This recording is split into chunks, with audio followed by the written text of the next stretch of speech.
ಎಲ್ಲರಿಗೂ ನಮಸ್ಕಾರಗಳು. ಲಾನಾ ಶಾಸ್ತ್ರಿ ಅವರ ಧರೆಗಿಳಿದ ದಿವ್ಯ ತೇಜ ಕಾದಂಬರಿಯನ್ನು ಮುಂದುವರಿಸೋಣ. ಗುರುಗಳ ಆಜ್ಞೆ ಹಾಗೆ ಕಾಶಿ ಪ್ರಯಾಗಗಳನ್ನು ನೋಡಿದ ನಂತರ ಈಗ ಬಾಲಯತಿಗಳು ಬದರಿ ಕಡೆಗೆ ತಮ್ಮ ಪ್ರಯಾಣವನ್ನು ಬೆಳೆಸ್ತಾರೆ. ಅವರು ಕಾಶಿಗೆ ಬಂದಾಗ ಇದ್ದುದಕ್ಕಿಂತ ಹೆಚ್ಚು ಸಂಖ್ಯೆಯಷ್ಟು ಗ್ರಂಥಗಳು ಹೆಚ್ಚಾಗಿರುತ್ತೆ, ಶಿಷ್ಯರು ಕೂಡ ಹೆಚ್ಚಾಗ್ತಾ ಇರ್ತಾರೆ. ಬದರಿ ಕಡೆಗೆ ಅವರು ಪ್ರಯಾಣವನ್ನು ಬೆಳೆಸ್ತಾರೆ. ಕತೆ ಇಲ್ಲಿಗೆ ನಿಂತಿತ್ತು, ಮುಂದಕ್ಕೆ ಹೋಗೋಣ. ಮಾರನೇ ಪ್ರಾತಃ ಕಾಲ ತೀರ ನಸುಕಿನಲ್ಲೇ ಎದ್ದು ತಮ್ಮ ಕಾರ್ಯಕ್ರಮವನ್ನೆಲ್ಲ ಪೂರ್ಣಗೊಳಿಸಿ ಉದಯ ಕಾಲದಲ್ಲಿ ಹೊರಟ ಶಂಕರರನ್ನು, ಅವರ ಶಿಷ್ಯರನ್ನು 100 ಜನ ಬಂದು ಬೀಳ್ಕೊಡ್ತಾರೆ. ಶಂಖ ತುತ್ತೂರಿಗಳನ್ನು ಊದುತ್ತಾ ಜಯಘೋಷ ಮಾಡ್ತಾ ಊರಿನ ಅಗಸೆವರೆಗೂ ಜನ ಹಿಂಬಾಲಿಸ್ಕೊಂಡು ಬರ್ತಾರೆ. ಶಂಕರರು ಅವರನ್ನೆಲ್ಲ ಅಲ್ಲಿಂದ ಹಿಂದಿರುಗೋ ಹಾಗೆ ಕೇಳಿಕೊಂಡು 4 ಜನ ಶಿಷ್ಯರ ಜೊತೆಗೆ ಉತ್ತರಾಪತೇಶ್ವರರಾಗಿ ಹೊರಡುತ್ತಾರೆ.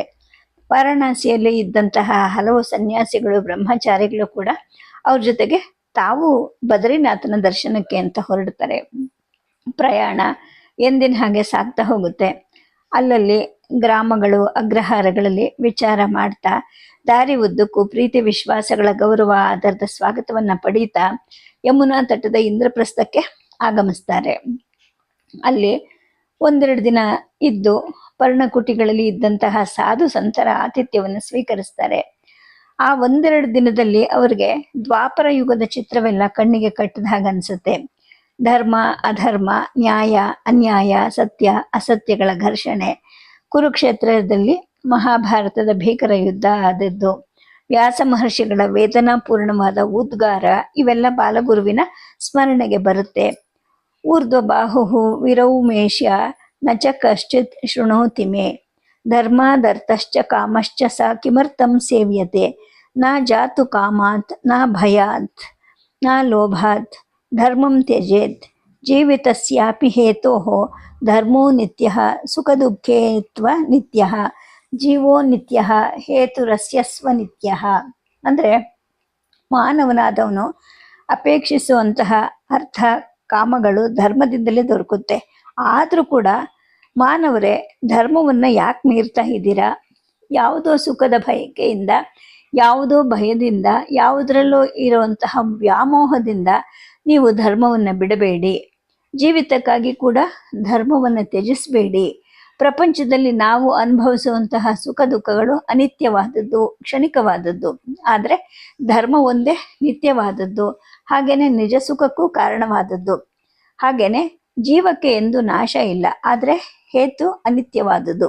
ಆದ್ದರಿಂದ ಎಲ್ಲರೂ ಧರ್ಮವನ್ನು ಆಧರಿಸಿ ಅನುಸರಿಸಿ ಅಂತ ಹೇಳಿಬಿಟ್ಟು ವ್ಯಾಸ ಮಹರ್ಷಿಗಳು 2 ಕೈಗಳನ್ನು ಆಕಾಶದ ಕಡೆಗೆ ಎತ್ತಿ ಅತ್ಯಂತ ಕಳಕಳಿಯಿಂದ ಘೋಷಿಸಿರ್ತಾರೆ. ಆದರೆ ಆಗ ಅವ್ರ ಮಾತನ್ನು ಯಾರು ಕೇಳಿರೋದಿಲ್ಲ. ಅವರೇ ಹೇಳಿರ್ತಾರೆ, ನಾಚ ಕಶ್ಚಿತ್ ಶೃಣೋತಿ ಮೇ, ನನ್ನ ಮಾತು ಯಾರು ಕೇಳ್ತಾ ಇಲ್ವೇ ಅಂತ. ಭರತ ವರ್ಷದ ಕ್ಷತ್ರಿಯರು, ಧರ್ಮವನ್ನು ರಕ್ಷಿಸಬೇಕಾದಂತಹ ಪ್ರಭುಗಳು ಪರಸ್ಪರ ದ್ವೇಷಾಸೂಯೆಗಳಿಂದ ಪೀಡಿತರಾಗಿ ಕಚ್ಚಾಡ್ತಾ ಇದ್ದಾರೆ. ಅವರಿಗೆ ಮಾರ್ಗದರ್ಶನ ಮಾಡಬೇಕಾಗಿದ್ದಂತಹ ಧರ್ಮಶಾಸ್ತ್ರಜ್ಞರು ಪ್ರಲೋಭನೆಗಳಿಗೆ ವಶರಾಗಿದ್ದಾರೆ, ತಮ್ಮ ವಾಕ್ಶಕ್ತಿಯನ್ನು ಕಳ್ಕೊಂಡಿದ್ದಾರೆ. ಅಂದು ಭರತಖಂಡದ ರಾಜಧಾನಿಯಾಗಿದ್ದ ಇದೇ ಇಂದ್ರಪ್ರಸ್ಥ ಇವತ್ತು ಹಾಳೂರಾಗಿದೆ. ಭರತ ವರ್ಷದ ಗತ ಇತಿಹಾಸ ಬಾಲಗುರುವಿನ ಅಂತಃಪಟದ ಮೇಲೆ ಸುರುಳಿ ಸುರುಳಿಯಾಗಿ ಬಿಚ್ಚಿಕೊಳ್ಳುತ್ತೆ. ಇದಕ್ಕಿದ್ದ ಹಾಗೆ ಮೌನವಾದ ಬಾಲಗುರುವಿನ ಮುಖ ಗಂಭೀರವಾಗುತ್ತೆ.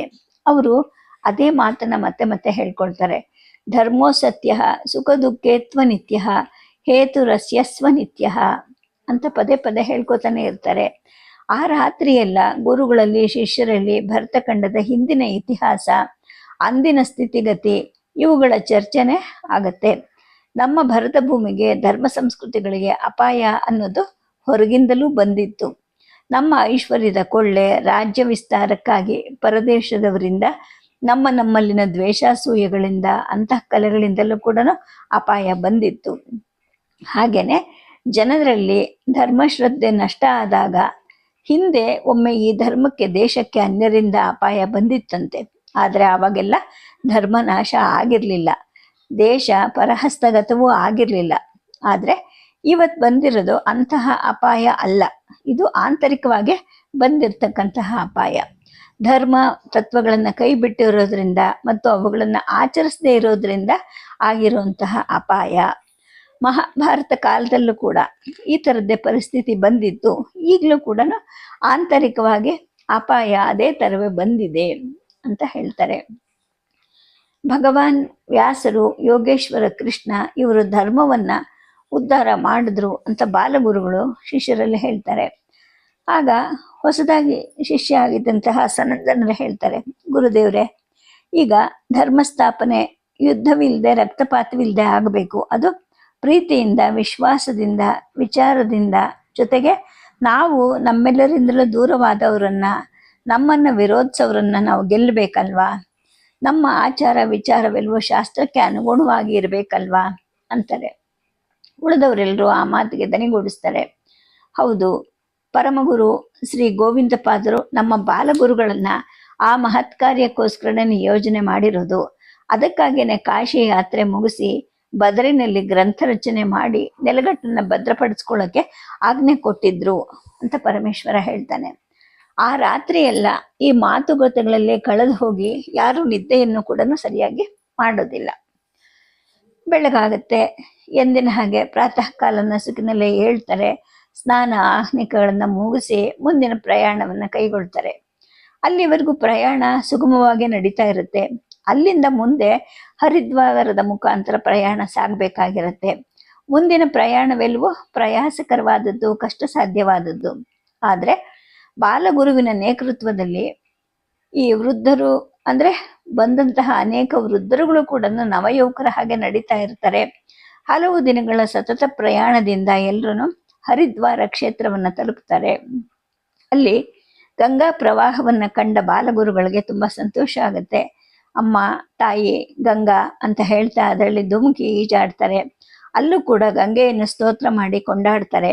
ಬ್ರಹ್ಮಕುಂಡದಲ್ಲಿ ಮನಸ್ವೇಚ್ಛೆಯಾಗಿ ಸ್ನಾನ ಮಾಡಿ ಜಪತಪಗಳನ್ನು ಆಚರಿಸ್ತಾರೆ. ಅಲ್ಲಿ ದಕ್ಷ ಪ್ರಜಾಪತಿಯ ಯಜ್ಞಕುಂಡದಲ್ಲಿ ದೇವಿ ದಾಕ್ಷಾಯಣಿ ಧುಮುಕಿ ಬಲಿಯಾದ ಸ್ಥಳವನ್ನ, ಶ್ರೀ ಶಿವ ದೇವಾಲಯವನ್ನು ದರ್ಶಿಸ್ತಾರೆ. ನೂರಾರು ಜನ ಸಾಧು ಸಂತರು ಅಲ್ಲಲ್ಲಿ ಪರ್ಣಕುಟಿಗಳಲ್ಲಿ ಇರ್ತಾರೆ. ಶ್ರೀ ಶಂಕರರು ಅವರಲ್ಲಿ ಕೆಲವರನ್ನ ಭೇಟಿ ಮಾಡ್ತಾರೆ. ಒಂದೆರಡು ದಿನಗಳ ವಿಶ್ರಾಂತಿ ತಗೊಂಡ ನಂತರ ಬಾಲಗುರುವಿನ ತಂಡ ಅಲ್ಲಿಂದ ಮುಂದೆ ಋಷಿಕೇಶದ ಕಡೆಗೆ ಪ್ರಯಾಣ ಬೆಳೆಸುತ್ತೆ. ಕೇವಲ ಒಂದು ದಿನದ ಪ್ರಯಾಣ ಅಲ್ಲಿಂದ. ಅಲ್ಲೂ ಕೂಡ ಗಂಗೆಯಲ್ಲಿ ಸ್ನಾನ ಮಾಡಿ ಭರತ, ಶತ್ರುಘ್ನ, ಲಕ್ಷ್ಮಣರ ದೇವಾಲಯಗಳನ್ನು ಗುರುಗಳು ಸಂದರ್ಶಿಸ್ತಾರೆ. ಅಲ್ಲಿಯ ಸ್ವರ್ಗಾಶ್ರಮದಲ್ಲಿದ್ದಂತಹ ಹಲವು ಜನ ವಿದ್ವಾಂಸರಾದ ಸಾಧು ಸನ್ಯಾಸಿಗಳಲ್ಲಿ ಈ ಬಾಲಗುರುಗಳು ವೇದಾಂತವನ್ನು ಕುರಿತು ವಿಚಾರ ವಿನಿಮಯ ಮಾಡಿಕೊಳ್ತಾರೆ. ಅಲ್ಲಿಂದ ಮುಂದಕ್ಕೆ ಇವರ ಪ್ರಯಾಣ ದೇವಪ್ರಯಾಗದ ಕಡೆಗೆ ಹೊರಡುತ್ತೆ. ಗಂಗಾ ತಟದಲ್ಲೇ ನಡೀತಾ ಪರ್ವತವನ್ನು ಏರ್ತಾ ಮಧ್ಯೆ ಮಧ್ಯೆ ಸವೆದ ದಾರಿ ಕಾಣದಾದಾಗ ಪರ್ವತವಾಸಿಗಳಾದ ಜನರನ್ನು ದಾರಿ ಕೇಳ್ತಾ ಮುಂದೆ ಸಾಗ್ತಾ ಇರ್ತಾರೆ. ಕಾಶಿಯಿಂದ ಹೊರಟಾಗ ಜೊತೆಗೆ ಬಂದಿದ್ದಂತಹ ಹಲವರು ಹೊಸಬರಲ್ಲಿ ಔತ್ತರೇಯರು ಇರ್ತಾರೆ. ಅವರುಗಳು ಗ್ರಾಮ್ಯ ಭಾಷೆಯನ್ನು ತಿಳಿದವರು. ಅವರ ನೆರವಂತೂ ಈಗ ತುಂಬ ಸಮಯೋಚಿತವಾಗಿರುತ್ತೆ. ಮುಂದೆ ಸಾಗಬೇಕಾದಂತಹ ದೂರ, ಅಲ್ಲಿನ ಏರು ತಗ್ಗುಗಳು, ಅಲ್ಲಿನ ಹವಾಗುಣ, ಅಲ್ಲಿ ಸಿಕ್ಕಬಹುದಾದಂತಹ ಆಹಾರಗಳು ಇವೆಲ್ಲವನ್ನು ಅವರು ಮೊದಲೇ ತಿಳಿಸಿ ಆಯಾ ಪರಿಸ್ಥಿತಿಗೆ ತಕ್ಕ ಹಾಗೆ ಯಾತ್ರಿಕರು ಹೊಂದ್ಕೊಳ್ಳೋ ಹಾಗೆ ಸೂಚಿಸ್ತಾ ಇರ್ತಾರೆ. ಸುಮಾರು 3 ದಿನದ ಪ್ರಯಾಣದ ನಂತರ ಬಾಲಗುರುಗಳು ಶಿಷ್ಯರು ದೇವಪ್ರಯಾಗವನ್ನು ಮುಟ್ತಾರೆ. ಅಲ್ಲಿ ಒಂದೆರಡು ದಿನ ವಿಶ್ರಾಂತಿ ತೆಗೆದುಕೊಂಡು ದೇವಾಲಯಗಳನ್ನು, ತೀರ್ಥಗಳನ್ನು ದರ್ಶಿಸ್ತಾರೆ. ರಾವಣವಧೆಯ ದೋಷ ಪರಿಹಾರ್ಥವಾಗಿ ಶ್ರೀರಾಮಚಂದ್ರ ತಪಸ್ಸು ಮಾಡಿದ ಸ್ಥಳವೇ ದೇವಪ್ರಯಾಗ. ಅಲ್ಲಿ ಭಾಗೀರಥಿ ಮತ್ತು ಅಲ್ಕಾನಂದ ಸಂಗಮ ಇರುತ್ತೆ. ಎಲ್ಲರೂ ಸ್ನಾನ ಮಾಡ್ತಾರೆ. ಅಲ್ಲಿಂದ ಪ್ರಯಾಣವನ್ನು ಮುಂದುವರಿಸಿ ಶ್ರೀನಗರವನ್ನು ಸೇರ್ತಾರೆ. ಅಲ್ಲಿ ಶ್ರೀನಗರದಲ್ಲಿ ಬಾಲಗುರು ಬಂದಾಗ ಆ ಸ್ಥಳದಲ್ಲಿ ವಾಮತಾಂತ್ರಿಕರ ಪ್ರಾಬಲ್ಯ ಹೆಚ್ಚಾಗಿರುತ್ತೆ. ಆದರೆ ಅವರೆಲ್ಲರೂ ವೈದಿಕ ತಾಂತ್ರಿಕರೇನೆ. ಅವರಲ್ಲಿ ಹೇಗೋ ಈ ತಾಮಸ ಪೂಜೆ ರೂಢಿಯಲ್ಲಿ ಬಂದುಬಿಟ್ಟಿರುತ್ತೆ. ಬಾಲಗುರುಗಳು ಅವರಲ್ಲಿ ಚರ್ಚಿಸ್ಬಿಟ್ಟು ದೇವಿಗೆ ಸೌಮ್ಯ ಪೂಜಾ ವಿಧಾನವೇ ಯುಕ್ತ, ತಾಮಸ ಪೂಜಾ ವಿಧಾನ ಸರಿಯಲ್ಲ ಅಂತ ಹೇಳಿ ಮನದಟ್ಟು ಮಾಡ್ತಾರೆ. ಮೊದಲು ಅವರು ಮಾತನ್ನ ಕೇಳಕ್ಕೆ ತಾಂತ್ರಿಕರು ಸಿದ್ಧರಾಗಿರೋದಿಲ್ಲ. ಆನಂತರ ಶಂಕರರ ವಿನಯ, ಪ್ರಾಣಿ ವರ್ಗದಲ್ಲಿ ಅವರು ತೋರಿಸಿದಂತಹ ಪ್ರೀತಿ, ಅನುಕಂಪ ಇವುಗಳಿಂದ ತಾಂತ್ರಿಕರ ಹೃದಯವು ಪರಿವರ್ತನೆ ಆಗುತ್ತೆ. ಅವರು ಈ ಬಾಲಗುರುವಿನ ವಾದವನ್ನ ಒಪ್ಕೊಳ್ತಾರೆ. ಬಾಲಗುರು ಅವರಲ್ಲಿ ವಿದ್ವಾಂಸರನ್ನ ಸಂಧಿಸ್ತಾರೆ. ಅವ್ರ ಜೊತೆಗೆ ತಂತ್ರಶಾಸ್ತ್ರವನ್ನ ಮಂತ್ರಶಾಸ್ತ್ರವನ್ನ ಕುರಿತು ಚರ್ಚೆ ಮಾಡ್ತಾರೆ. ಅದ್ವೈತ ಸಾಧನೆಗೆ ಶ್ರೀಚಕ್ರದ ಅರ್ಚನೆಯನ್ನ ಪ್ರಾಯೋಗಿಕ ಸಾಧನವನ್ನಾಗಿ ಮಾಡಬಹುದು ಅಂತ ಸಲಹೆಯನ್ನು ಕೊಡ್ತಾರೆ. ಅಲ್ಲಿದ್ದಂತಹ ಪ್ರಾಚೀನ ದೇವಾಲಯವನ್ನ ಸಂದರ್ಶಿಸ್ತಾರೆ. ಅಲ್ಲಿದ್ದ ಪಂಡಿತರು ಈ ಬಾಲ ವಿದ್ವಾಂಸನನ್ನ ತುಂಬಾ ಗೌರವಾದರಗಳಿಂದಲೇ ಕಾಣ್ತಾರೆ. ಇನ್ನು ಸ್ವಲ್ಪ ಕಾಲ ಶ್ರೀನಗರದಲ್ಲೇ ಇದ್ದು ತಮ್ಮೆಲ್ಲರ ಸಂದೇಹ ಸಂಶಯಗಳಿಗೆ ಪರಿಹಾರ ತೋರಿಸಿ ಅಂತ ಕೋರ್ತಾರೆ. ಬಾಲಗುರು ತಾನು ಪುನಃ ಅಲ್ಲಿಗೆ ಬರ್ತೀನಿ ಅಂತ ವಚನ ಕೊಟ್ಟು ಅಲ್ಲಿಂದ ಮುಂದಕ್ಕೆ ಪ್ರಯಾಣ ಬೆಳೆಸಿ 2 ದಿನಗಳ ಕಾಲ್ನಡಿಗೆಯಲ್ಲಿ ರುದ್ರಪ್ರಯಾಗವನ್ನ ಸೇರ್ತಾರೆ. ಹಿಮವತ್ ಪುತ್ರಿಯಾದಂತಹ ಶಿವಶಿರೋಭೂಷಣೆಯಾದ ತಾಯಿ ಗಂಗೆ ಈ ಪ್ರಾಂತ್ಯದಲ್ಲಿ ಹಲವಾರು ಹೆಸರುಗಳನ್ನು ಹೊಂದಿರ್ತಾಳೆ. ರುದ್ರಪ್ರಯಾಗದಲ್ಲಿ ಆಕೆ ಹೆಸರು ಅಲಕಾನಂದ ಮತ್ತು ಮಂದಾಕಿನಿ ಅಂತ. ಈ ಹೆಸರುಗಳಿಂದ ವಿಜೃಂಭಿಸ್ತಾ ಪ್ರವಹಿಸ್ತಾ ಆಕೆ ಸಂಧಿಸ್ತಾಳೆ. ಅಲ್ಲಿಂದ ಬದರಿ ಕ್ಷೇತ್ರಕ್ಕೆ ಅಲಕಾನಂದಿಯ ತಟದಲ್ಲಿ ಪ್ರಯಾಣ. ಈ ಸ್ಥಳ ಮಹರ್ಷಿ ನಾರದರು ಸಂಗೀತವನ್ನ ಕಲಿತ ಸ್ಥಳ ಅಂತ ಹೇಳ್ತಾರೆ. ಇಲ್ಲಿಯ ಸಂಗಮದಲ್ಲಿ ಸ್ನಾನ ಮಾಡಿ ದೇವ ಮಂದಿರಗಳ ದರ್ಶನ ಮಾಡಿದ ಈ ಯಾತ್ರಿಕರು 1-2 ದಿನ ಅಲ್ಲೇ ಉಳ್ಕೊಳ್ತಾರೆ. ಆನಂತರ ಅಲ್ಲಿಂದ ಕೇದಾರನಾಥದ ಕಡೆಗೆ ಪ್ರಯಾಣ ಬೆಳೆಸ್ತಾರೆ. ಹಂತ ಹಂತಗಳಲ್ಲೂ ಪ್ರಯಾಣ ಮುಂದೆ ಸಾಗ್ತಾ ಹೋಗುತ್ತೆ. ಯಾತ್ರೆ ಪ್ರಯಾಸಕರವೂ ಆಯಾಸಕರವೂ ಆಗಿರುತ್ತೆ.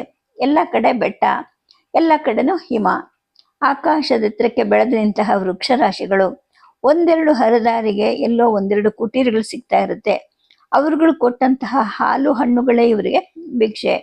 ಅವರ ಆತಿಥ್ಯದ ಸವಿಯನ್ನುಂಡು ಅವರ ಆದರಕ್ಕೆ ಅಭಿನಂದಿಸ್ತಾ ಮೇಲ್ಮೇಲಕ್ಕೆ ಈ ಯಾತ್ರಿಕರ ತಂಡ ಸಾಗ್ತಾ ಹೋಗುತ್ತೆ.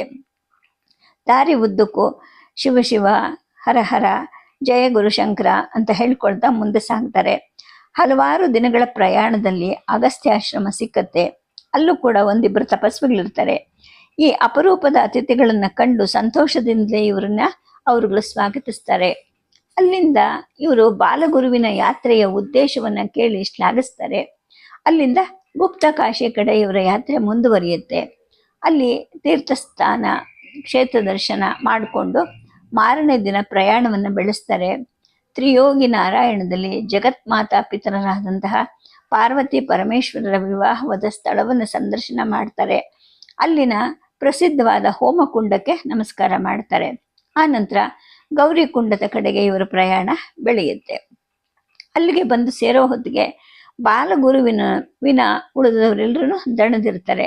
ಅವರು ಗುರುವನ್ನು ಕೇಳ್ತಾರೆ, ಬಾಲಗುರು ಇಲ್ಲಿ 1-2 ದಿನ ವಿಶ್ರಾಂತಿ ಪಡೆಯೋಣ, ಅದಕ್ಕೆ ಅಪ್ಪಣೆ ಕೊಡಿ ಅಂತ. ಇಷ್ಟು ಹೊತ್ತಿಗಾಗಲೇ ತನಗಾಗಿ ತನ್ನ ಈ ಶಿಷ್ಯರು ಪಡ್ತಿದ್ದ ಶ್ರಮವನ್ನ ಕಂಡು ಶಂಕರರಿಗೂ ತುಂಬಾ ಮರುಕ ಅನುಕಂಪ ಉಂಟಾಗಿರುತ್ತೆ. ಆಗ್ಲಿ ಅಂತ ಅಪ್ಪಣೆ ಕೊಡ್ತಾರೆ. ಶ್ರೀ ಶಂಕರ ಗುರುವೇನು ದಿನವೂ ಸ್ನಾನವನ್ನ ಎಂತಹ ಕೊರೆಯೋ ಚಳಿಯಲ್ಲೂ ತಪ್ಪಿಸ್ತಾ ಇರೋದಿಲ್ಲ. ಆದ್ರೆ ಅವರ ಶಿಷ್ಯರಿಗೆ ಆ ಚಳಿ ತಡೆಯಕ್ಕಾಗೋದಿಲ್ಲ. ಒಮ್ಮೆ ಅಂತೂ ತಣ್ಣೀರಲ್ಲಿ ಸ್ನಾನ ಮಾಡಿದ ಸದಾಶಿವನ ಕೈಕಾಲುಗಳು ಸೆಟ್ಕೊಂಡ್ ಬಿಡುತ್ತವೆ. ಬಾಲಗುರುವೆ ಅವನ ಕೈಕಾಲುಗಳನ್ನ ನೀವಿ ಅವನಿಗೆ ಸಾಂತ್ವನ ಕೊಡ್ತಾರೆ. ಗೌರಿ ಕುಂಡಕ್ಕೆ ಬಂದ ನಂತರ ಒಂದು ಪ್ರಾತಃ ಕಾಲ ಏನಾಗತ್ತೆ, ಇನ್ನು ಹಿಮವರ್ಷ ಕರೀತಾ ಇರುತ್ತೆ. ಆಗ್ಲೇ ಸ್ನಾನಕ್ಕೆ ಹೊರಡ್ತಾರೆ ಈ ಬಾಲಗುರುಗಳು. ಹತ್ತಿರದಲ್ಲೇ ಬಿಸಿ ನೀರಿನ ಒಂದು ಊಟೆಯನ್ನ ಕಾಣ್ತಾರೆ. ಅವರ ಸಂತೋಷಕ್ಕೆ ಪಾರ್ವೆ ಇರಲ್ಲ. ಓಡೋಡಿ ಬಂದು ಶಿಷ್ಯರನ್ನೆಲ್ಲ ಅಲ್ಲಿಗೆ ಸ್ನಾನಕ್ಕೆ ಕರ್ಕೊಂಡು ಹೋಗ್ತಾರೆ. ಆ ಹಿಮದ ತವರಿನಲ್ಲಿ ಈ ಬಿಸಿ ನೀರನ್ನ ಕಂಡು ಎಲ್ಲ ಶಿಷ್ಯರಿಗೂ ಆಶ್ಚರ್ಯವೋ ಆಶ್ಚರ್ಯ ಆಗುತ್ತೆ. ಎಲ್ಲರೂ ಹರ್ಷದಿಂದ ಉಷ್ಣೋದಕ ಸ್ನಾತರಾಗಿ ಸಂತೋಷ ಪಡ್ತಾರೆ. ತಮಗಾಗಿ ಮುಂಬರುವ ಯಾತ್ರಿಕರಿಗಾಗಿ ತಮ್ಮ ಗುರುವೇ ಈ ಉಷ್ಣೋದಕ ಕುಂಡವನ್ನು ನಿರ್ಮಾಣ ಮಾಡಿದ್ದಾರೆ ಅಂತ ಅವರೆಲ್ಲ ಹೇಳ್ಕೊಳ್ತಾ ಇರ್ತಾರೆ. ಗೌರಿ ಕುಂಡದ ಶ್ರೀ ಗೌರಿ ದೇವಿಯ ಆಲಯಕ್ಕೆ ಶಿಷ್ಯರ ಜೊತೆಗೆ ಬಂದ ಗುರುಗೆ ಕಾಶಿಯ ವಿಶ್ವನಾಥ ಆಲಯದಲ್ಲಿ ಆದ ಹಾಗೇನೆ ಭಾವ ಸಮಾಧಿ ಉಂಟಾಗುತ್ತೆ. ಮಾತೆಯನ್ನು ಕುರಿತು ಸುಂದರವಾದ ಸ್ತೋತ್ರವೊಂದು ಅವರ ವಾಣಿಯಲ್ಲಿ ಪ್ರವಹಿಸುತ್ತೆ. ಲೀಲಾಲಬ್ಧ ಸ್ಥಾಪಿತ ಲುಪ್ತ ಕಿಲ ಲೋಕಾಂ ಲೋಕಾತಿ ತರ್ಯೋ ಬಿರಂತೋಶ್ಚಿರಮುರ್ಗ್ಯಾಂ ಬಾಲಾದಿತ್ಯ ಶ್ರೇಣಿ ಸಮಾನ ದ್ಯುತಿಪುಂಜಾಂ ಗೌರೀಂ ಅಂಬಾಂ ಅಂಬುರು ಮಹಾಲಕ್ಷ್ಮಿ ಮಹಮೀಡೆ. ಅಂದರೆ ಸಮಸ್ತ ಜಗತ್ತಿನ ಸೃಷ್ಟಿ ಸ್ಥಿತಿ ಲಯಗಳನ್ನು ಯಾರು ಲೀಲಾಜಾಲವಾಗಿ ಮಾಡ್ತಾಳೋ, ಯಾರನ್ನ ಲೋಕಾತೀತರಾದಂತಹ ಯೋಗಿಗಳು ತಮ್ಮ ಹೃದಯದಲ್ಲೇ ಹುಡುಕ್ತಾರೋ, ಯಾರ ಕಾಂತಿ ಬಾಲಸೂರ್ಯ ಕಿರಣಗಳ ಹಾಗೆ ಪ್ರಕಾಶಿಸುತ್ತೋ ಅಂತಹ ಕಮಲನೇತ್ರೆಯಾದ ಗೌರಿ ಮಾತ್ರೆಯನ್ನ ನಾನು ಸ್ತುತಿಸ್ತೇನೆ. ವಾರಾಣಸಿಯಿಂದ ಹೊರಟಾಗ್ಲಿಂದ ದಾರಿಯಲ್ಲಿ ಅಲ್ಲಲ್ಲಿ ಇಂತಹ ಘಟನೆಗಳು ನಡೀತಾ ಇರುತ್ತವೆ. ಗೌರಿಕುಂಡದಲ್ಲಿ ಅದು ಇನ್ನು ವಿಶೇಷವಾಗಿ ಬಾಲಗುರುವಿನಲ್ಲಿದ್ದಂತಹ ಈ ಭಕ್ತ ಕವಿಯನ್ನ ಜಾಗೃತಗೊಳಿಸಿರುತ್ತೆ. ಗೌರಿಕುಂಡದಿಂದ ಉತ್ಸಾಹ ಸಂಭ್ರಮಗಳಿಂದ ಹೊರಟು ದೇವದರ್ಶನಿಗೆ ಬರ್ತಾರೆ. ಪ್ರಯಾಣ ಪ್ರಯಾಸಕರವಾಗಿರುತ್ತೆ, ಆದರೂ ಎಲ್ಲರೂ ಉಲ್ಲಸಿತರಾಗಿರ್ತಾರೆ. ಅಲ್ಲಿಂದ ಶಿವ ಶಿವ ಹರ ಹರ ಶಂಭೋ ಶಂಕರ ಅಂತ ಹೇಳ್ಕೊಳ್ತಾ ಕೇದಾರನಾಥವನ್ನ ಮುಟ್ತಾರೆ. ಅಲ್ಲಿಗೆ ಬಂದೊಡನೆ ಬಾಲಗುರುವಿನ ಸಂತೋಷ ಮುಗಿಲಿಗೇರುತ್ತೆ. ಓಡಿ ಹೋಗಿ ಪರಶಿವನನ್ನ ಬಾಚಿ ತಬ್ಕೊಳ್ತಾರೆ. ಶಿವಪಂಚಾಕ್ಷರಿಯನ್ನ ಜಪಿಸ್ತಾ ಮೈಮರಿತಾರೆ. ಎಷ್ಟೋ ಹೊತ್ತು ಬಾಹ್ಯದ ಪರಿವೇನೇ ಇಲ್ಲದೆ ಮೈಮರೆತಿದ್ದ ಈ ಬಾಲಗುರುವನ್ನ ಶಿಷ್ಯರು ಶಂಖಧ್ವನಿಯಿಂದ ಎಚ್ಚರಿಸ್ತಾರೆ. ಬಾಹ್ಯದ ಪರಿವಿಗೆ ಬಂದಾಗ ಗುರುಗಳು ಸ್ತೋತ್ರವನ್ನು ಶುರು ಮಾಡ್ತಾರೆ. ನಾಗೇಂದ್ರಹಾರಾಯ ತ್ರಿಲೋಚನಾಯ ಭಸ್ಮಾಂಗರಾಗಾಯ ಮಹೇಶ್ವರಾಯ ನಿತ್ಯಾಯ ಶುದ್ಧಾಯ ದಿಗಂಬರಾಯ ತಸ್ಮೈ ನಕಾರಾಯ ನಮಃ ಶಿವಾಯ ಅಂತ. ಅಂದರೆ ನಾಗಗಳ ರಾಜನಾದ ನಾಗೇಂದ್ರನನ್ನ ಹಾರವಾಗಿ ಧರಿಸಿರೋವನು, 3 ನೇತ್ರಗಳನ್ನು ಉಳ್ಳವನು, ಶರೀರಕ್ಕೆಲ್ಲ ಅಂಗರಾಂಗವಾಗಿ ಭಸ್ಮವನ್ನು ಪೂಸ್ಕೊಂಡಿರುವಂಥವನು, ಮಹೇಶ್ವರನು, ನಿತ್ಯನು, ಶುದ್ಧನು, ದಿಕ್ಕುಗಳನ್ನೇ ವಸ್ತ್ರವಾಗಿ ಹೊಂದಿರುವಂತಹ ದಿಗಂಬರನು, ಪಂಚಾಕ್ಷರಿ ಮಂತ್ರದ ಪ್ರಥಮಾಕ್ಷರದವನಾದ ನಕಾರ ಸ್ವರೂಪನಾದ ಪರಶಿವನನ್ನ ನಮಸ್ಕರಿಸ್ತೀನಿ. ನಗಾದಿರಾಜನಾದ ಹಿಮಾಲಯದ ದಿವ್ಯ ಶಿಖರಗಳ ದರ್ಶನ, ಶಿವನಿಗೆ ಭಸ್ಮಾಭಿಷೇಕ ಆಗ್ತಾ ಇರೋ ಹಾಗೆ ಕಾಣ್ತಿದ್ದಂತಹ ಹಿಮವರ್ಷ, ಇವು ಶಂಕರರನ್ನು ಮುಗ್ಧಗೊಳಿಸುತ್ತವೆ. ಸ್ವಾಮಿ ಮತ್ತೆ ಬಂದು ನಿನ್ನೊಡನೆ ನಾನಿರ್ತೀನಿ ಅಂತ ಪ್ರಾರ್ಥನೆ ಮಾಡ್ತಾರೆ. ಕೇದಾರನಾಥನಲ್ಲಿ 1-2 ದಿನಗಳು ಆತ್ಮಾರಾಮರಾಗಿದ್ದಂತಹ ಗುರುಗಳು ಶಿಷ್ಯರ ಸೂಚನೆಯಂತೆ ಬದ್ರಿನಾಥದತ್ತ ಮರುಪ್ರಯಾಣ ಪ್ರಾರಂಭಿಸ್ತಾರೆ. ಮತ್ತೆ ಗೌರಿಕುಂಡಕ್ಕೆ ಬರ್ತಾರೆ. ಅಲ್ಲಿಂದ ಬಿಸಿ ನೀರಿನ ಸ್ನಾನ ಮಾಡಿ ತುಂಗಾನಾಥಕ್ಕೂ ಬರ್ತಾರೆ. ಅಲ್ಲೊಂದು ರಾತ್ರಿ ತಂಗಿದ್ದು ಶ್ರೀ ತುಂಗನಾಥೇಶ್ವರನ ದರ್ಶನ ಮಾಡಿ ಅರ್ಚಿಸ್ತಾರೆ. ಹಿಮಾಲಯದ ಪರ್ವತ ಪ್ರಕೃತಿಯನ್ನ ಪ್ರಾತಃ ಕಾಲದಲ್ಲಿ ದರ್ಶಿಸಿ ಪ್ರಯಾಣ ಮುಂದುವರಿಸ್ತಾರೆ. ಗೋಪೇಶ್ವರ, ವಿಷ್ಣುಪ್ರಯಾಗ, ಪಾಂಡುಕೇಶ್ವರ ಕ್ಷೇತ್ರಗಳ ಮುಖಾಂತರ ಬಾಲಗುರು ಶಂಕರರು ಹನುಮಾನ್ ಸ್ಥಳವನ್ನ ಮುಟ್ತಾರೆ. ಅಲ್ಲಿಂದ ಬದರಿ ಕ್ಷೇತ್ರಕ್ಕೆ 1 ದಿನದ ಪ್ರಯಾಣ. ಬದರಿ ಕ್ಷೇತ್ರವನ್ನ ಮುಟ್ತಾರೆ.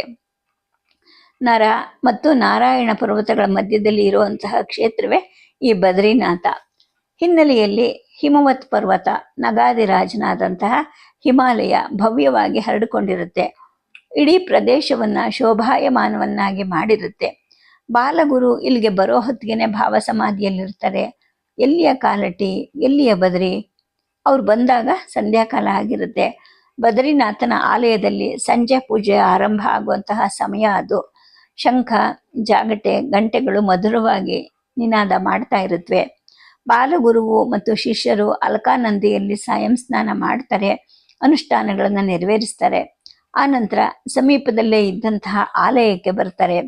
ಈ ಬಾಲ ಸನ್ಯಾಸಿಯನ್ನ, ಅವರ ಸಂಗಣ್ಣಿಗರನ್ನ, ಅಲ್ಲಿದ್ದಂತಹ 10 ಜನ ಸಾಧುಗಳು ಮತ್ತು ಬ್ರಹ್ಮಗುಪ್ತ ಅನ್ನುವಂತಹ ಗುಡ್ಡಗಾಡಿನ ಜನರ ನೇತಾರರು ಆದರದಿಂದಲೇ ಸ್ವಾಗತಿಸ್ತಾರೆ.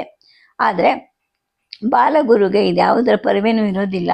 ನಾರಾಯಣ ನಾರಾಯಣ ಅಂತ ಹೇಳ್ಕೊಳ್ತಾ ಬಾಹ್ಯ ಪರಿವೆಯೂ ಇಲ್ಲದ ಹಾಗೆ ಗರ್ಭಗುಡಿ ಕಡೆಗೆ ಧಾವಿಸ್ತಾರೆ. ಗರ್ಭಗುಡಿಯಲ್ಲಿ ಪೀಠಕ್ಕೆ ಪೂಜೆ ಸಲ್ತಾ ಇರುತ್ತೆ.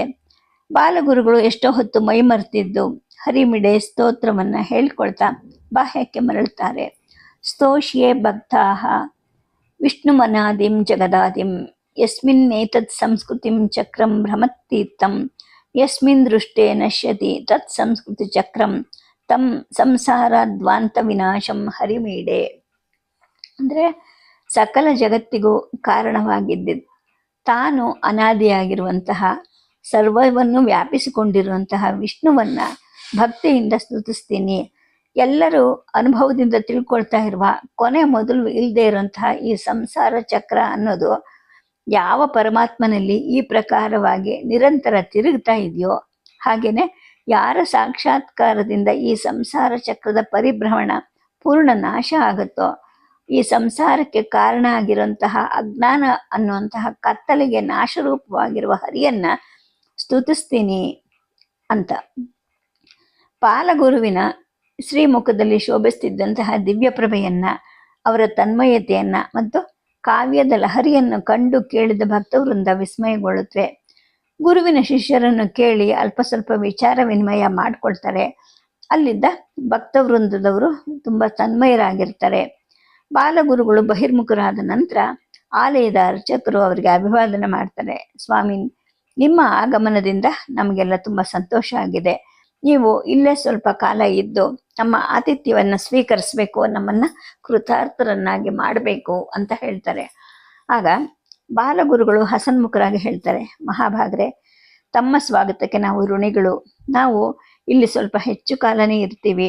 ಅಧ್ಯಯನ, ಅಧ್ಯಾಪನ, ಗ್ರಂಥ ರಚನೆ ಮಾಡಬೇಕಾಗಿದೆ. ಇದಕ್ಕೆ ತಮ್ಮ ಸಹಕಾರವನ್ನು ನಮಗೆ ನೀಡಬೇಕು ನೀವು. ನಾವು ಇಲ್ಲಿ 1-2 ವರ್ಷ ಕಾಲವೇ ಇರಬೇಕಾಗತ್ತೆ ಅಂತ ಹೇಳ್ತಾರೆ. ಆಗ ಆ ಗಿರಿ ಪ್ರಾಂತ್ಯದ ಒಡೆನಾಗಿದ್ದಂತಹ ಬ್ರಹ್ಮಗುಪ್ತ ಹೇಳ್ತಾನೆ, ಯತಿವರ್ಯರೇ, ನಾನು ಈ ಗಿರಿ ಪ್ರಾಂತ್ಯದ ದೊರೆ.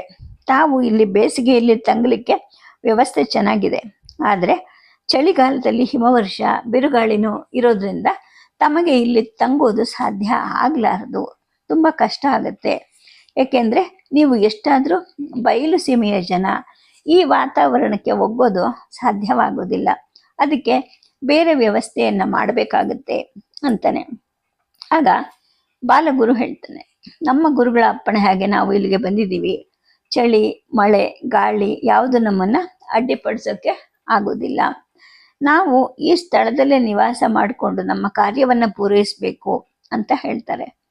ಆಗ ಬ್ರಹ್ಮಗುಪ್ತ ಹೇಳ್ತಾನೆ, ಮಹಾತ್ಮರೇ, ಇಲ್ಲಿನ ವೈಪರೀತ್ಯಗಳಿಗೆ ತಾವು ನಮ್ಮ ಹಾಗೆ ಹೊಂದ್ಕೊಳ್ಳೋದಾದರೆ ತಮಗೆ ಕಷ್ಟ ಆಗೋದಿಲ್ಲ. ತಾವು ಇಲ್ಲಿ ಸಮೀಪದಲ್ಲೇ ಇರೋ ಗುಹೆಗಳಲ್ಲಿ ಆಶ್ರಯ ಪಡಿಬಹುದು. ನಿಮಗೆ ಕಾಲಕಾಲಕ್ಕೆ ಆಹಾರಾದಿಗಳನ್ನು ವ್ಯವಸ್ಥೆ ಮಾಡ್ತೀವಿ. ಸೇವಕ ಜನಕರನ್ನು ನೇಮಿಸ್ತೀವಿ. ನಿಮ್ಮ ಅಗತ್ಯಗಳನ್ನು ನೋಡ್ಕೊಳ್ಳೋ ಹಾಗೆ ಸೂಚಿಸ್ತೀವಿ ಅಂಥೇಳಿ ಹೇಳ್ತಾನೆ. ಆಗ ಶಂಕರರು ಹೇಳ್ತಾರೆ, ಬ್ರಹ್ಮಗುಪ್ತ, ನಿನ್ನ ಅತಿಥಿಯಾಗಿರೋಕ್ಕೆ ನಮಗೆ ತುಂಬ ಸಂತೋಷ ಆಗುತ್ತೆ. ನಾರಾಯಣ ನಿನಗೆ ಮಂಗಳ ಉಂಟು ಮಾಡಲಿ ಅಂತ ಹರಿಸ್ತಾರೆ. ಆಗ ಬ್ರಹ್ಮಗುಪ್ತ ಹೇಳ್ತಾನೆ, ಮಹಾತ್ಮರೇ, ತಮ್ಮಲ್ಲಿ ನನ್ನದೊಂದು ಪ್ರಾರ್ಥನೆ ಇದೆ ಅಂತ. ಏನು ಅಂತ ಬಾಲಗುರು ಕೇಳಿದಾಗ, ತಾವು ಒಳಗೆ ದಯಮಾಡಿಸಿದಾಗ ಅಲ್ಲಿ ಏನಾದರೂ ವಿಶೇಷವನ್ನು ಕಂಡ್ರಾ ಅಂತ ಪ್ರಶ್ನಿಸ್ತಾನೆ. ಅಷ್ಟರಲ್ಲಿ ಅಲ್ಲಿ ಅರ್ಚಕರು ಹೇಳ್ತಾರೆ, ಸ್ವಾಮಿ, ಶ್ರೀ ಬದ್ರಿನಾಥ ಮೂರ್ತಿ ಅಲ್ಲಿಲ್ಲ. ಕೇವಲ ಪೀಠಕ್ಕೆ ನಾವು ಪೂಜೆ ಸಲ್ಲಿಸ್ತಾ ಇದ್ದೀವಿ ಅಂತ. ಆಗ ಆಚಾರ್ಯರು ಹೇಳ್ತಾರೆ, ಉಪಾಸನೆಗೆ ಪ್ರಾರಂಭದಲ್ಲಿ ಪ್ರತೀಕದ ಅವಶ್ಯಕತೆ ಅನ್ನೋದಿರುತ್ತೆ. ಕ್ರಮೇಣವಾಗಿ ಉಪಾಸಕನು ನಾಮರೂಪಗಳ ಎಲ್ಲೆಯನ್ನು ದಾಟಿ ಮೇಲೇರಿದಾಗ ಪ್ರತೀಕಗಳ ಅವಶ್ಯಕತೆನೂ ಇರೋದಿಲ್ಲ. ಇಲ್ಲೂ ಹಾಗೆ ಇರಬಹುದು ಅಂತ ನಾನು ಅಂದ್ಕೊಂಡೆ ಅಂತ ಹೇಳ್ತಾರೆ. ಆಗ ಬ್ರಹ್ಮಗುಪ್ತ ಹೇಳ್ತಾನೆ, ಸ್ವಾಮಿ, ಈ ಸ್ಥಳಗಳಲ್ಲೆಲ್ಲ ಆಗಾಗ ಪರದೇಶದ ಬೌದ್ಧ ಶತ್ರುಗಳ ದಾಳಿ ಆಗ್ತಾ ಇರುತ್ತೆ. ಈಗ ಸ್ವಲ್ಪ ವರ್ಷಗಳ ಹಿಂದೆ ನಡೆದ ಶತ್ರುಗಳ ದಾಳಿಯಲ್ಲಿ ಈ ದೇವಸ್ಥಾನಕ್ಕೆ ಅಪಾಯ ಉಂಟಾಯಿತು. ಅವರು ಶ್ರೀ ಬದರೀಶನ ಮೂರ್ತಿಯನ್ನು ಕಿತ್ತು ನಾರದ ಕುಂಡದಲ್ಲಿ ಎಸೆದು ಬಿಟ್ಟಿದ್ದಾರೆ. ಅದನ್ನು ತೆಗೆಸೋಕ್ಕೆ ನಾನು ಎಷ್ಟೋ ಪ್ರಯತ್ನ ಮಾಡಿದೆ, ಆದರೆ ಅದು ಸಿಕ್ಕಲಿಲ್ಲ. ಈಗ ಮೂರ್ತಿ ಇದ್ದಂತಹ ಆ ಪೀಠಕ್ಕೇನೆ ನಾವು ಪೂಜೆ ಮಾಡ್ತಾ ಇದ್ದೀವಿ. ನನ್ನಂತಹ ಸಾಮಾನ್ಯರಿಗೆ ಆ ಮೂರ್ತಿನೇ ಸರ್ವಸ್ವ ಮತ್ತು ಪ್ರತ್ಯಕ್ಷ ದೈವ ಅಂತ ಹೇಳ್ತಾರೆ. ಆಗ ಆಚಾರ್ಯರು ಹೇಳ್ತಾರೆ, ಪ್ರಿಯ ಬಂಧು ಬ್ರಹ್ಮಗುಪ್ತ, ನಿನ್ನ ನೋವು ನನಗೆ ಅರ್ಥ ಆಗುತ್ತೆ. ಶ್ರೀ ಬದರೀಶ್ವರನ ಕೃಪೆಯಿಂದಲೇ ನಾನು ಆ ದಿವ್ಯ ಮೂರ್ತಿಯನ್ನು ಹುಡುಕಿಸ್ತೀನಿ, ತೆಗೆಸ್ತೀನಿ, ಮತ್ತೆ ಪುನಃ ಪ್ರತಿಷ್ಠಾಪನೆ ಮಾಡ್ತೀನಿ. ನೀನು ಚಿಂತೆ ಮಾಡಬೇಡ ಅಂತ ಹೇಳ್ತಾರೆ. ಆಗ ಅಲ್ಲಿದ್ದ ಅರ್ಚಕರು ಹೇಳ್ತಾರೆ, ಸ್ವಾಮಿ, ಆಗ ನಡೆದ ದಾಳಿಯಲ್ಲಿ ಅರ್ಚಕರು ಸಿಕ್ಕಿ ಶತ್ರುಗಳು ಅವರನ್ನು ವಧೆ ಮಾಡಿಬಿಟ್ರು. ಈಗ ನಾವು ಮಾಡ್ತಿರೋ ಈ ಪೂಜೆ ನಮಗೆ ಸಮಾಧಾನ ಉಂಟು ಮಾಡಿಲ್ಲ. ನಾವು ಯಾರು ಶಾಸ್ತ್ರವಂತರೂ ಅಲ್ಲ. ನಮಗೆ ಪೂಜಾ ವಿಧಾನ ತಿಳಿದು ನೀವು ಕ್ರಮವಾದ ಪೂಜೆಗೂ ವ್ಯವಸ್ಥೆ ಮಾಡಬೇಕು ಅಂತ ಕೋರ್ತಾರೆ. ಆಚಾರ್ಯರು, ತಥಾಸ್ತು, ಭಗವಂತ ನಿಮ್ಮ ಅಭೀಷ್ಟವನ್ನು ನೆರವೇರಿಸ್ತಾನೆ ಅಂತ ನುಡಿದು ಗಂಭೀರ ವದನರಾಗಿ ಆಲಯದಿಂದ ನಿಧಾನವಾಗಿ ಹೊರಗಡೆಗೆ ಹೊರಟು ಬಿಡ್ತಾರೆ. ಆ ರಾತ್ರಿ ಅವರೆಲ್ಲರೂ ದೇವಾಲಯದಲ್ಲೇ ಬಿಡಾರ ಮಾಡ್ತಾರೆ. ಮರುದಿನ ಬೆಳಗ್ಗೆ ಬ್ರಹ್ಮಗುಪ್ತ ತನ್ನ ಚಾರರನ್ನು ಬಿಟ್ಟು ವ್ಯಾಸ ಗುಹೆ, ಗಣೇಶ ಗುಹೆ ಮತ್ತಿತರ ಗುಹೆಗಳನ್ನು ಚೊಕ್ಟ ಮಾಡಿಸ್ತಾನೆ. ಗೋವಿಂದ ಕರ್ಮಾರಕ ಅಂತಕ್ಕಂತಹ ತನ್ನ ಆಪ್ತ ಕಮ್ಮಾರನನ್ನು ಕರೆದು ಹಲವಾರು ಕಂಠಗಳನ್ನು ಸಿದ್ಧಪಡಿಸೋಕ್ಕೆ ಆಜ್ಞೆ ಕೊಡ್ತಾನೆ. 4 ಹೊರೆ ತಾಡಪತ್ರಗಳನ್ನು ತರಿಸಿಡ್ತಾನೆ. ಹಲವಾರು ಹಣತೆಗಳು, ತುಪ್ಪದ ಗಡಿಗೆಗಳನ್ನು ತಂದು ಪೇರಿಸಿಡ್ತಾನೆ. ಕತ್ತಲಲ್ಲಿ ಹೊರಗಡೆ ಓಡಾಡೋಕ್ಕೆ ಅಗತ್ಯವಾದಂತಹ ಪಂಜುಗಳನ್ನು ತರಿಸ್ಕೊಡ್ತಾನೆ. ಗೋಧಿ ಹಿಟ್ಟು, ಒಣ ದ್ರಾಕ್ಷಿ, ಖರ್ಜೂರ, ಬಾದಾಮಿ ಹಣ್ಣುಗಳನ್ನು ತರಿಸ್ಕೊಡ್ತಾನೆ. ಚಳಿಗಾಲದ ವಾತಾವರಣಕ್ಕೆ ಅನುಕೂಲ ಆಗೋ ಹಾಗೆ ಜಿಂಕೆಯ ಚರ್ಮ, ಹುಲಿಯ ಚರ್ಮಗಳನ್ನು ನೀಲಕಂಠ ಚರ್ಮಾರಕನಿಂದ ಹದ ಮಾಡಿಸಿ ತಂದಿಡ್ತಾನೆ. ಶ್ರೀ ಶಂಕರರು ಮಾರನೇ ಪ್ರಾತಃ ಕಾಲ ತಮ್ಮ ಸ್ನಾನ ಆಹ್ನಿಕಗಳನ್ನು ಮುಗಿಸ್ಕೊಂಡು ಬದರಿನಾಥನ ದರ್ಶನವನ್ನು ಮಾಡಿಕೊಂಡು ಹೊರಬರೋ ಹೊತ್ತಿಗೆ ಬ್ರಹ್ಮಗುಪ್ತ ಅವರನ್ನು ವ್ಯಾಸಗುಹೆಗೆ ಕರ್ಕೊಂಡು ಬಂದು, ಭಗವನ್, ಇದು ನಿಮ್ಮ ವಸತಿಗೆ ಯೋಗ್ಯವಾಗಿದೆಯಾ ಅಂತ ಕೇಳ್ತಾನೆ. ಈ ಬಾಲಗುರುಗೆ ವ್ಯಾಸಗುಹೆಗೆ ಬರ್ತಿದ್ದ ಹಾಗೆ ಭಾವಾವೇಶ ಉಂಟಾಗುತ್ತೆ, ಮೈ ಪುಲ್ಕಗೊಳ್ಳುತ್ತೆ, ಆನಂದ ಬಾಷ್ಪ ಉದುರುತ್ತೆ. ಬ್ರಹ್ಮಗುಪ್ತ, ಇಲ್ಲಿಗೆ ಬಂದ ತಕ್ಷಣ ನನಗೆ ಅತ್ಯಂತ ಉತ್ಸಾಹ, ಸಂತೋಷ ಉಂಟಾಗ್ತಾ ಇದೆ. ಇದು ಯಾವ ಸ್ಥಳ? ಹಿಂದಿಲ್ಲಿ ಯಾರಿದ್ರು? ಇದು ಯಾರು ತಪಸ್ ಮಾಡಿದ್ದ ಸ್ಥಳ ಅಂತ ಪ್ರಶ್ನೆ ಮಾಡ್ತಾರೆ. ಆಗ ಆತ ಹೇಳ್ತಾನೆ, ಮಹಾಸ್ವಾಮಿ, ಇದು ಶ್ರೀ ವೇದವ್ಯಾಸರು ತಪೋಧ್ಯಾನ ನಿರತರಾಗಿದ್ದ ಸ್ಥಳ. ಇಲ್ಲೇನೆ ಅವರು ಮಹಾಭಾರತವನ್ನು ರಚನೆ ಮಾಡಿದ್ದು ಅಂತ ಹೇಳ್ತಿದ್ದ ಹಾಗೆ ಆಚಾರ್ಯರು ಆನಂದ ಪುಲಕಿತರಾಗ್ತಾರೆ. ಬ್ರಹ್ಮಗುಪ್ತನಿಗೆ ಹೇಳ್ತಾರೆ, ದೊರೆ, ನೀನು ನನ್ನನ್ನು ಇಲ್ಲಿಗೆ ಕರ್ಕೊಂಡು ಬಂದು ಮಹಾ ಉಪಕಾರ ಮಾಡಿದ್ಯಾ. ಇನ್ನು ಮೇಲಿಂದ ನಾನು ಇಲ್ಲೇ ಇರ್ತೀನಿ, ಇದೇ ನನ್ನ ಸಾರಸ್ವತ ತಪಸ್ಸಿನ ನೆಲೆಯಾಗಲಿ ಅಂತ ಹೇಳ್ತಾರೆ. ಅಲ್ಲಿ ಪೂರ್ತ ನೆಲಕ್ಕೆಲ್ಲ ತಾಳೆ ಚಾಪೆಗಳನ್ನು ಹರಡಿ ಅದರ ಮೇಲೆ ಒಂದು ಕಡೆ ಹುಲಿ ಚರ್ಮವನ್ನು ಹಾಸಿರ್ತಾರೆ, 4-6 ಕಡೆ ಜಿಂಕೆ ಚರ್ಮಗಳನ್ನು ಹಾಸಿರ್ತಾರೆ. ಗುರು ಶಿಷ್ಯರಿಗಾಗಿ ಒಂದು ಮೂಲೆಯಲ್ಲಿ ಒಂದು ದೊಡ್ಡ ದೀಪಸ್ತಂಭ ಇರುತ್ತೆ. ಅದರ ತುಂಬಾ ತುಪ್ಪವನ್ನು ತುಂಬಿ ಬತ್ತಿಯನ್ನು ಹಚ್ಚಿರ್ತಾರೆ. ಕುಳಿತುಕೊಳ್ಳಕ್ಕೆ ಪೀಠ, ಬರೆಯಲಿಕ್ಕೆ ಎತ್ತರವಾದ ಪೀಠ, ಓದಲಿಕ್ಕೆ ವ್ಯಾಸಪೀಠ, ಓಲೆಯ ಪುಸ್ತಕಗಳನ್ನು ಜೋಡಿಸೋಕ್ಕೆ ಹಲಗೆ ಗೂಡುಗಳು ಎಲ್ಲವೂ ಸಿದ್ಧವಾಗಿರುತ್ತೆ. ಆಚಾರ್ಯರಿಗೆ ಈ ಸ್ಥಳ ತುಂಬ ಇಷ್ಟವಾಗುತ್ತೆ. ಬ್ರಹ್ಮಗುಪ್ತ ಹೇಳ್ತಾನೆ, ಯತಿರಾಜ, ಈಗಲೂ ಇಲ್ಲಿಗೆ ವ್ಯಾಸರು ಆಗಾಗ ಬರ್ತಾ ಇರ್ತಾರೆ ಅನ್ನೋ ಒಂದು ನಂಬಿಕೆ ಇದೆ ಅಂಥೇಳಿ. ಆಚಾರ್ಯರ ಶರೀರದಲ್ಲಿ ಪದೇ ಪದೇ ಪುಲಕ ಉಂಟಾಗ್ತಾ ಇರುತ್ತೆ. ಆ ನಂತರ ಆ ದೊರೆ ಗಣೇಶ ಗುಹೆಯನ್ನ ಮತ್ತಿತರ ಗುಹೆಗಳನ್ನು ತೋರಿಸ್ತಾನೆ. ತನ್ನ ಚಾರರು 10 ಜನ ಕಾದಿದ್ದು ಎಲ್ಲ ಸೇವೆಗೂ ಸಿದ್ಧರಾಗಿರ್ತಾರೆ ಅಂತಲೂ ತಿಳಿಸ್ತಾನೆ. ಪಾಲಗುರುವಿಗೆ ಪರ್ವತವಾಸಿಗಳಾದ ಈ ಜನರ ಆದರ, ವಿಶ್ವಾಸ, ಪ್ರೀತಿಗಳನ್ನು ಕಂಡು ಆಶ್ಚರ್ಯ, ಸಂತೋಷವೂ ಆಗತ್ತೆ. ಅವರು ಬ್ರಹ್ಮಗುಪ್ತನನ್ನು ಕುರಿತು ಹೇಳ್ತಾರೆ, ರಾಜನೇ, ಇಷ್ಟು ಕ್ಷಿಪ್ರ ಕಾಲದಲ್ಲಿ ನೀನು ಎಷ್ಟೊಂದು ವ್ಯವಸ್ಥೆ ಮಾಡಿದೀಯಾ. ನಿನ್ನ ಉಪಕಾರ ಬುದ್ಧಿ ಬಹಳ ದೊಡ್ಡದ್ದು. ಈಗ ನಮ್ಮ ಕೆಲಸ ಹಗುರ ಆಗಿದೆ. ಹಾಗೆ ಗ್ರಂಥ ರಚನೆಗೆ ನಮಗೆ ತುಂಬಾ ಅನುಕೂಲ ಮಾಡಿಕೊಟ್ಟಿದ್ಯಾ. ಇನ್ನೊಂದೆರಡು ದಿನದಲ್ಲಿ ನಾವು ಈ ಸುತ್ತಮುತ್ತ ಇರುವಂತಹ ಸಾಧು ಸಂತರು, ಯೋಗಿ ಮುನಿಗಳನ್ನು ದರ್ಶನ ಮಾಡಿ ಆ ನಂತರ ನಮ್ಮ ಕೆಲಸದಲ್ಲಿ ತೊಡಗ್ತೀವಿ ಅಂತೇಳಿ ಹೇಳ್ತಾರೆ. ಸದ್ಯಕ್ಕೆ ಕಥೆಯನ್ನು ನಿಲ್ಲಿಸಿರ್ತೀನಿ. ನಮಸ್ಕಾರ.